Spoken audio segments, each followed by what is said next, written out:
여러분, 혹시 한 글자가 세계를 바꿀 수 있다고 생각해 보신 적 있으신가요? 오늘은 그런 놀라운 이야기를 가져왔습니다. 하버드의 한 강의실에서 벌어진 한글과 관련된 치열한 논쟁, 그리고 그 논쟁이 결국 한글의 우수성을 전 세계에 알리게 된 과정을요. 중국에서 온 천재 유학생과 한국 출신 학생의 맞대결, 여기에 AI 시대를 준비하는 세계적인 학자들까지 가세하면서 단순한 논쟁이 아니라 거의 한 편의 드라마 같은 일이 벌어졌습니다. 오늘 이야기의 주인공은 26살의 한국인 대학원생 김민서입니다. 그는 세종대왕을 동경하며 한글의 가치를 연구하던 청년이었죠. 그리고 이 논쟁은 단순한 언어의 우수성을 넘어서 우리 한글이 인공지능 시대에서 어떤 의미를 가지는지에 대해 전 세계 학자들이 집중하게 만든 계기가 됩니다. 이야기 중간에는 세종대왕의 숨겨진 비하인드 스토리도 등장하고, 과연 한글이 AI 시대의 최강 문자로 자리 잡을 수 있을까라는 흥미로운 질문도 던질 겁니다. 끝까지 보시고 댓글로 여러분의 의견도 꼭 남겨주세요. 그리고 좋아요와 구독은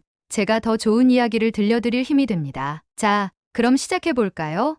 민서가 직접 들려주는 그날의 이야기를 함께 들어보시죠. 안녕하세요. 저는 김민서, 26살 대학원생입니다. 어릴 적부터 저는 세종대왕과 한글에 대해 남다른 관심을 가져왔습니다. 한글이 단순한 문자가 아니라 백성을 위한 도구로 만들어졌다는 사실에 깊이 감명받았죠. 특히 한글의 과학적인 설계 원리와 의문 체계의 독창성은 제가 언어학을 전공하며 더욱 놀라게 된 부분이었습니다. 이번 학술 세미나는 그런 저에게 한글의 가치를 세계에 알릴 절호의 기회였습니다. 하버드 대학에서 열리는 국제학술 세미나는 세계 각국에서 온 학자들과 학생들이 모여 인류의 미래에 대해 논의하는 자리였습니다. 저는 그곳에서 한글의 과학적 구조와 인공지능 언어 모델의 응용이라는 주제로 발표를 준비하고 있었어요. 발표의 핵심은 한글이 단순한 문자가 아니라 그 자체로 미래 기술에 걸맞은 혁신적 도구라는 점을 증명하는 것이었습니다. 하지만 첫날부터 예상치 못한 난관이 기다리고 있었습니다. 자유 토론 세션에서 한 참가자가 던진 말이 모든 걸 뒤흔들었죠. 중국에서 온 리우라는 유학생이었습니다. 그는 유창한 영어로 이렇게 말했습니다. 한글은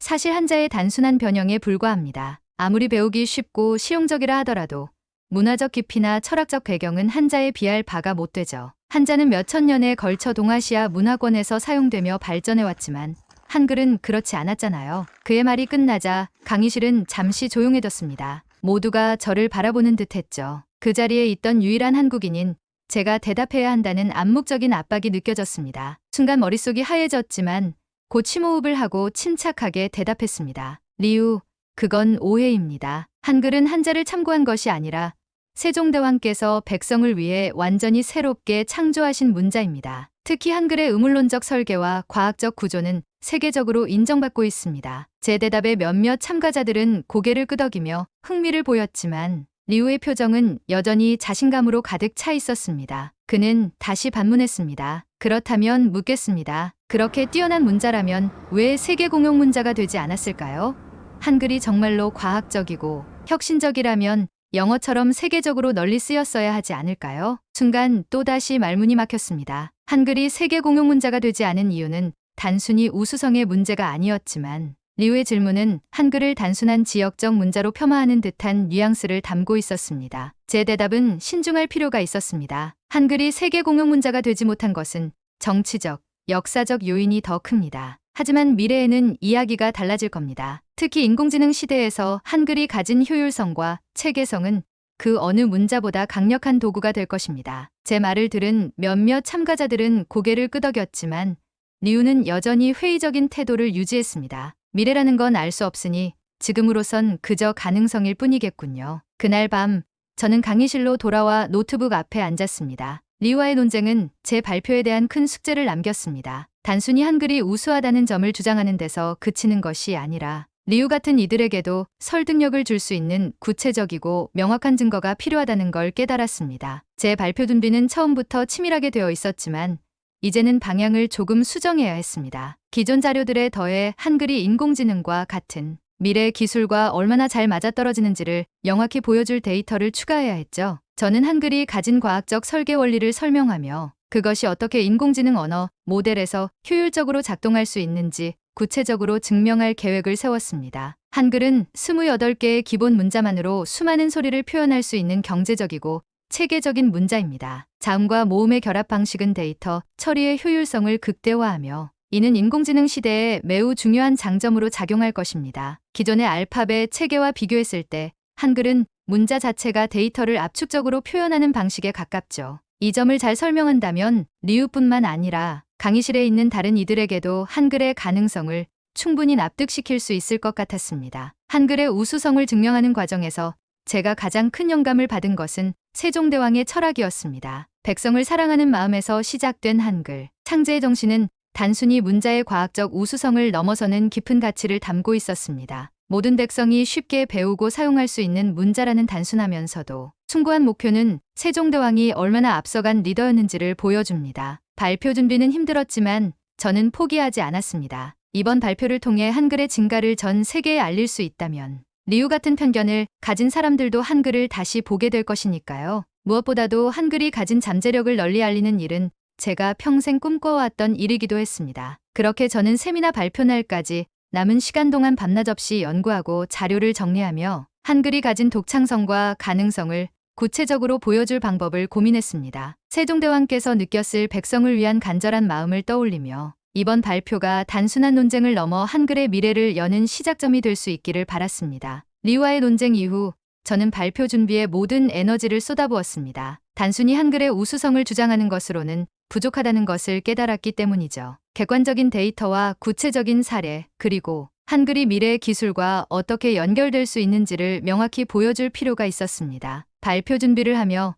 저는 두 가지 질문에 초점을 맞췄습니다. 첫 번째는 한글이 과연 얼마나 과학적인 문자인가 였고, 두 번째는 인공지능 시대에서 한글이 가지는 잠재력은 무엇인가 였습니다. 이 두 질문에 답을 하는 것이야말로 리우 같은 사람들에게 설득력 있는 논거를 제시하는 길이라고 생각했죠. 첫 번째 질문부터 해결해야 했습니다. 한글의 과학성을 입증하기 위해 저는 의문론적 분석과 여러 학자들의 연구 자료를 활용했습니다. 한글은 1443년에 창제되었지만 그 설계 원리는 현대 음성학의 관점에서 보아도 여전히 놀라운 수준이었죠. 예를 들어 자음은 발음 기관의 모양과 위치를 본떠 설계되었고, 모음은 음영오행의 철학적 원리를 반영해 만들어졌습니다. 또한 자음과 모음을 조합해 하나의 음절을 이루는 체계는 데이터 압축과 효율성의 측면에서 독보적인 구조를 자랑합니다. 제가 한글의 구조를 설명할 때 가장 자주 사용하는 비유는 블록이었습니다. 알파벳이 단순히 나열식으로 쓰이는 것과 달리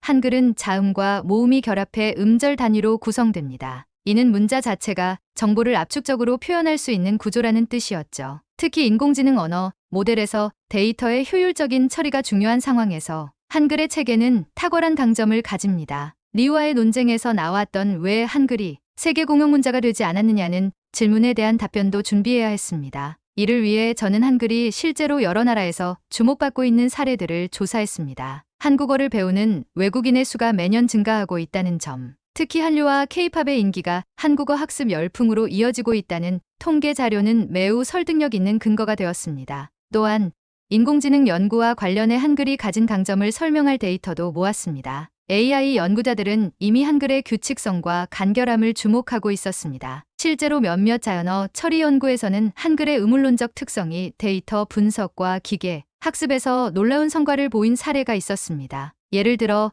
영어는 불규칙한 철자와 발음이 많은 반면 한글은 철자와 발음이 일치하는 경우가 대부분이라 음성 인식이나 텍스트 분석 과정에서 오류율이 현저히 낮아집니다. 이는 한글이 AI 기술과 만났을 때 효율성과 정확성을 극대화할 수 있다는 뜻이었죠. 발표 자료를 준비하면서 저는 점점 자신감을 얻었습니다. 리우의 질문에 대해 단순히 반박하는 것이 아니라 그를 포함한 모든 참가자들이 고개를 끄덕일 만한 확실한 증거를 제시할 준비가 되어 가고 있었으니까요. 하지만 발표를 준비하던 중 또 하나의 난관이 찾아왔습니다. 세미나 발표 하루 전 참가자들이 모이는 저녁 식사 자리에서 리우가 저를 향해 한마디를 던졌습니다. 내일 내 발표를 기대하겠어. 하지만 솔직히 말해서 내가 아무리 한글의 우수성을 설명해도 난 쉽게 납득하지 않을 것 같군. 한글이 아무리 효율적이라도 결국 영어와 같은 글로벌 영향력을 가지는데 실패한 건 사실이잖아. 그의 말은 명백히 도발이었습니다. 하지만 저는 감정을 억누르며 미소로 대답했습니다. 내일 발표를 들어보고 나서 판단해줘. 나는 한글이 가진 잠재력을 충분히 입증할 자신이 있으니까. 그날 밤 저는 마지막으로 발표 자료를 점검했습니다. 발표를 단순히 한글의 우수성을 설명하는데 그치지 않고 한글이 가진 미래적 가치를 강조하는 방향으로 완성했습니다. 세종대왕이 한글을 창제한 이유와 철학에서 시작해 현대에 와서 한글이 인공지능과 같은 첨단 기술에서 어떻게 활용될 수 있는지에 대해 구체적으로 설명할 예정이었죠. 발표 당일 아침, 저는 긴장과 설렘이 뒤섞인 마음으로 강의실에 들어섰습니다. 리우를 비롯한 여러 참가자들이 이미 자리에 앉아 있었고 강의실은 조용한 긴장감으로 가득 차 있었습니다. 발표가 시작되자 저는 한글의 창제 배경과 세종대왕의 철학부터 이야기를 풀어나갔습니다. 여러분, 한글은 단순히 문자가 아닙니다. 한글은 모든 사람이 쉽게 배우고 사용할 수 있도록 설계된 문자이며 이는 15세기에 창제되었음에도 불구하고 오늘날 우리가 직면한 기술적 과제에도 완벽히 부합합니다. 특히 인공지능 시대에서 한글이 가지는 효율성과 가능성은 주목할 만합니다. 이어지는 제 설명에 참가자들은 점점 더 몰입하기 시작했습니다. 저는 한글의 구조적 특성이 어떻게 데이터, 처리와 텍스트 분석에서 강점을 가지는지, 그리고 이것이 미래의 기술에 어떤 식으로 활용될 수 있는지를 차근차근 입증해 나갔습니다. 하지만 리우의 표정은 여전히 회의적이었습니다. 그는 발표 중간에 손을 들어 질문을 던졌습니다. 그래서 내가 말하는 한글의 우수성이 정말로 실질적인 효과를 보여준 사례가 있나? 단순히 가능성에 머무는 이야기가 아니라 구체적인 사례가 말이야. 저는 준비했던 자료 중 실제 사례를 보여주기 시작했습니다. 한글을 기반으로 개발된 몇 가지 단어 처리 모델이 영어보다 적은 데이터로도 높은 정확도를 달성한 연구 결과를 공유했죠. 그리고 한국에서 개발된 AI 번역기가 다른 언어권 번역기보다 뛰어난 성능을 보여준 사례도 제시했습니다. 리우는 더 이상 말을 잇지 않았습니다. 강의실의 분위기는 점점 제 발표 쪽으로 기울어 갔습니다. 저는 발표를 마무리하며 마지막으로 이렇게 말했습니다. 한글은 세종대왕의 철학에서 시작된 문자이지만 그 가능성은 21세기에도 유효합니다. 한글이 가진 과학적 설계와 효율성은 우리가 생각하는 것보다 훨씬 더 큰 잠재력을 가지고 있습니다. 그리고 그것을 증명하는 건 이제 우리의 몫입니다. 발표가 끝나고 강의실은 박수로 가득 찼습니다. 리우조차도 제게 다가와 이렇게 말했습니다. 내 말에 일리가 있었어. 나도 한글에 대해 다시 생각해 볼 필요가 있겠군. 그 순간 저는 확신했습니다. 한글의 가능성을 세상에 알리는 첫걸음을 성공적으로 내디뎠다는 것을요. 발표가 끝난 후 저는 뿌듯한 마음으로 강의실을 나섰습니다. 대부분의 참가자들이 제 발표를 긍정적으로 평가했고 한글의 가능성에 대해 관심을 보였기 때문이죠. 리우조차도 직접 다가와 제 발표가 흥미로웠다고 말하며 한글의 효율성에 대해 다시 생각해보겠다는 태도를 보였습니다. 하지만 모든 것이 잘 풀릴 것 같았던 그날 예상치 못한 사건이 벌어졌습니다. 세미나가 끝난 후 열린 네트워킹 행사에서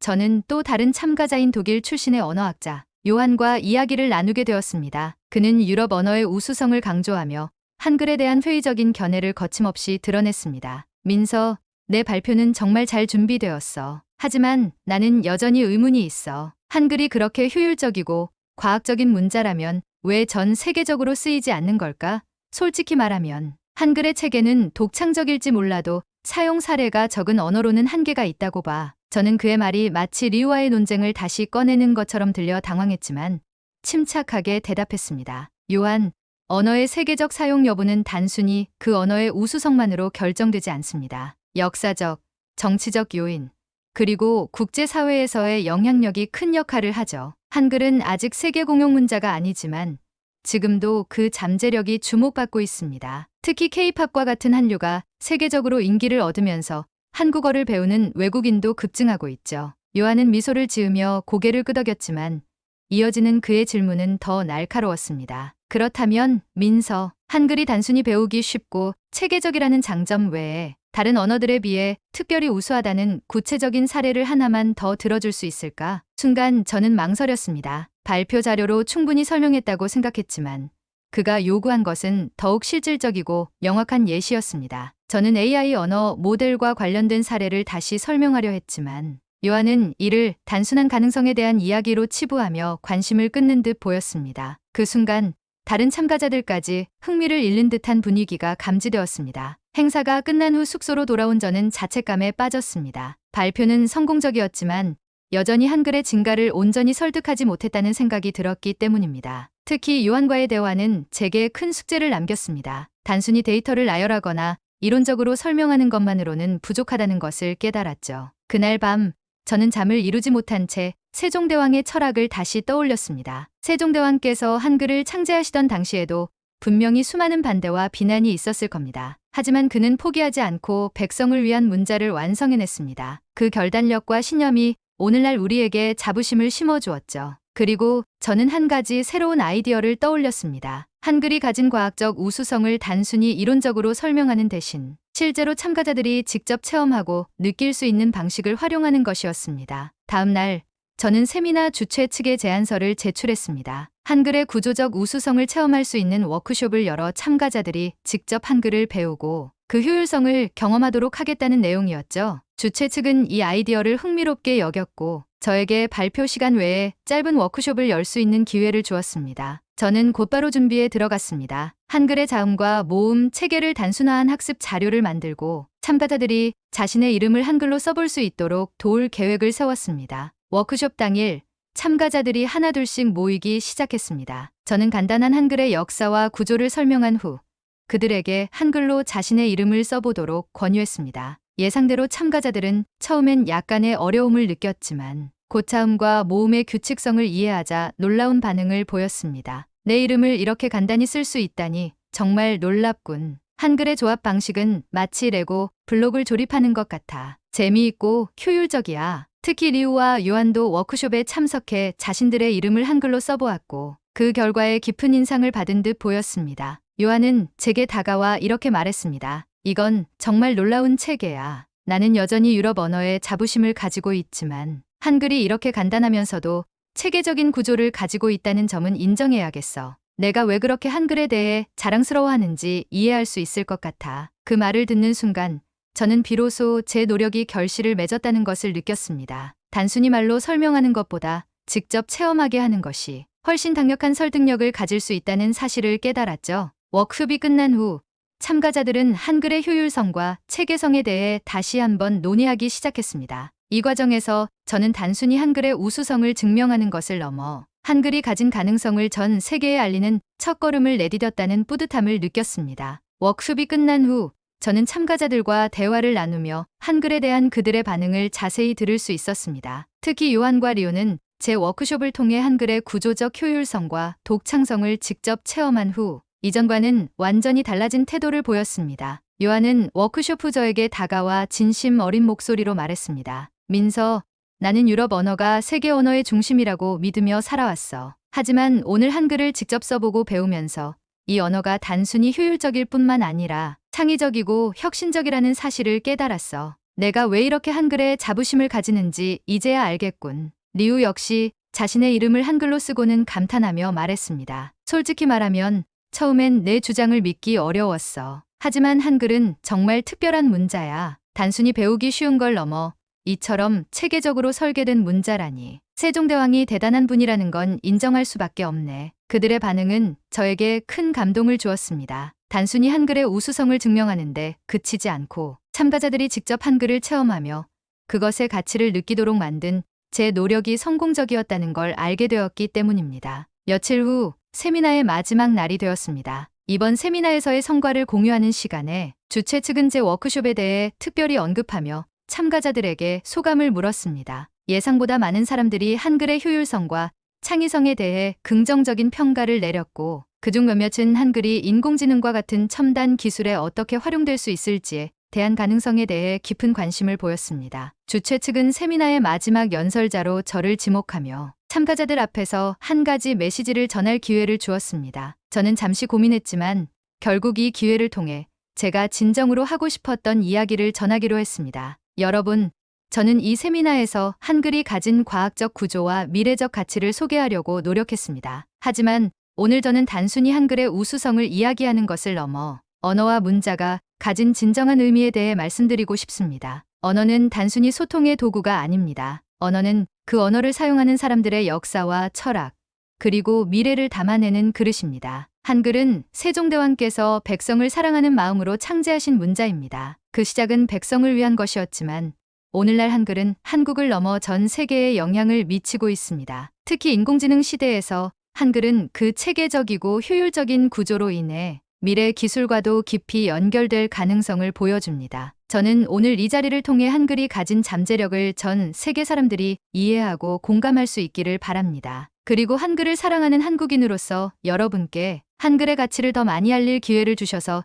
진심으로 감사드립니다. 제 연설이 끝나자 강의장은 박수로 가득 찼습니다. 몇몇 참가자들은 제게 다가와 한글에 대한 관심과 감사를 전했습니다. 특히 요한은 한국에 방문해 직접 한글을 더 배우고 싶다는 계획을 이야기하기도 했습니다. 세미나가 끝난 후 한국으로 돌아오는 비행기 안에서 저는 문득 세종대왕께서 한글을 창제하시던 순간을 떠올렸습니다. 수백 년 전 세종대왕께서는 자신이 만든 글자가 미래에 어떤 영향을 미칠지 알 수 없었을 것입니다. 하지만 그분의 결정은 오늘날 전 세계 사람들이 한국의 언어와 문화를 이해하고 나아가 한글을 통해 새로운 가능성을 발견하는 계기가 되었습니다. 돌아온 후 저는 이번 세미나 경험을 바탕으로 새로운 목표를 세우게 되었습니다. 단순히 학문적 연구에 그치지 않고 한글의 우수성을 세계에 알리는 활동을 더 적극적으로 해나가기로 결심했죠. 한글이 단순히 한국의 문자로만 남는 것이 아니라 미래를 여는 열쇠가 될 수 있다는 믿음 때문이었습니다. 세종대왕께서 한글을 창제하시며 품으셨던 꿈처럼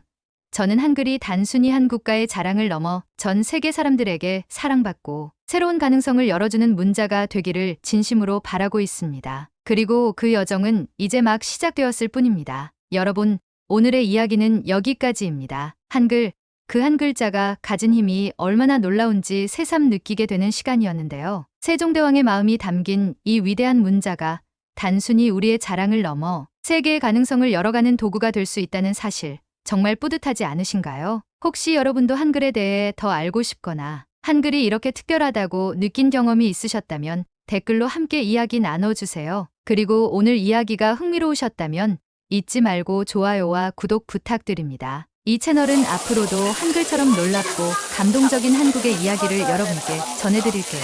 저는 다음에 더 흥미로운 이야기로 돌아오겠습니다. 그럼 안녕히 계세요.